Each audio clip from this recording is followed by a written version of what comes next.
Assalamu alaikum, frères et sœurs en islam, très heureux de vous retrouver encore une fois de plus. Aujourd'hui, Inch'Allah, nous allons parler d'un conseil qui a été donné par notre bien-aimé Mohammed sallallahu alayhi wa sallam à un jeune homme.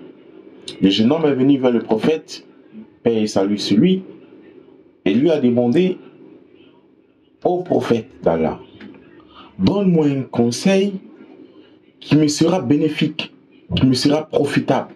Subhanallah. Regardez les gens d'avant. Quand ils viennent vers le prophète ou vers quelqu'un qui détient la science, ils ne lui demandent pas donne-moi de l'argent, donne-moi ça. Non, ils ne sont pas intéressés par le matériel. Mais ils sont intéressés par le monde après notre monde. Et il vient vers le prophète, il lui dit donne-moi un conseil qui me sera bénéfique. Le prophète Mohammed sallallahu alayhi wa sallam lui dit ne te mets pas en colère. Il répéta la même question 3 fois. Et 3 fois de suite, le prophète lui dit ne te mets pas en colère. Ne te mets pas en colère. Subhanallah, c'est fort.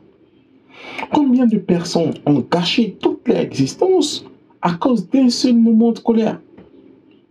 Mon frère, ma soeur en islam, beaucoup de personnes ont gâché leur vie parce qu'ils ont manqué de respect à leur père, à leur mère, parce qu'ils étaient en colère. Ils ont insulté les mères. Certains sont allés plus loin jusqu'à porter main à leurs parents. À cause de quoi? La colère.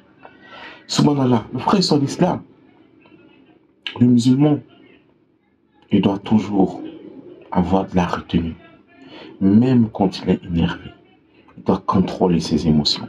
C'est pourquoi le prophète Ali sallallahu alayhi wa sallam, lorsque tu es debout, que tu es en colère, assois-toi. Quand tu es assis, que tu es en colère, couche-toi. Quand tu es couché, que tu es en colère, bois de l'eau. Ça peut t'apaiser. Mais, parce que sous l'effet de la colère, on peut même tuer. On a vu des gens qui ont tué leurs propres frères, leurs propres amis, sous l'effet de la colère. Parce qu'ils étaient énervés, incontrôlables. Une fois tu es fâché, une fois tu es en colère, arrange-toi à ne rien dire.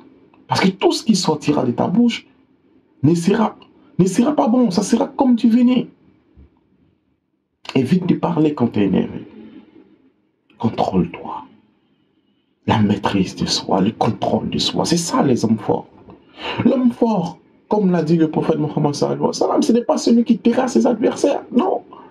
L'homme fort, c'est celui-là qui, malgré le fait qu'on l'a insulté, malgré le fait qu'on l'a humilié, malgré le fait qu'on l'a vilipendé, trouve la force et le moyen de pardonner à ceux qui l'ont offensé, à ceux qui l'ont attaqué, à ceux qui l'ont sali. Voilà, l'homme fort. Mes frères et sœurs en islam, ne vous mettez pas en colère. Ne vous mettez jamais en colère. Et ça, c'est le conseil que le prophète Mohammed sallallahu alayhi wa sallam nous a dit. Beaucoup de jeunes ont gâché leur vie à cause d'un seul moment de colère. Un seul moment de colère. Et ils se sont mis en danger. Ne vous mettez pas en colère. Si vous voulez réussir votre vie ici-bas, ainsi que dans l'au-delà, évitez de vous mettre en colère. Il y aura des moments où des personnes vont vous mettre en colère, vont faire des choses qui vont vous énerver. Ça va arriver inévitablement. Mais comment réagir face à cette situation, c'est de ça qu'il s'agit. Quand ça va arriver, cherchez la protection d'Allah. Et placez votre confiance en Allah. Mes frères et sœurs en islam, la colère, ça détruit nous-mêmes. Et ça détruit la vie des autres. Inch'Allah, on va revenir sur ce sujet parce qu'il est très important pour que beaucoup de personnes comprennent l'importance du pardon en islam, l'importance de toujours garder son calme en islam.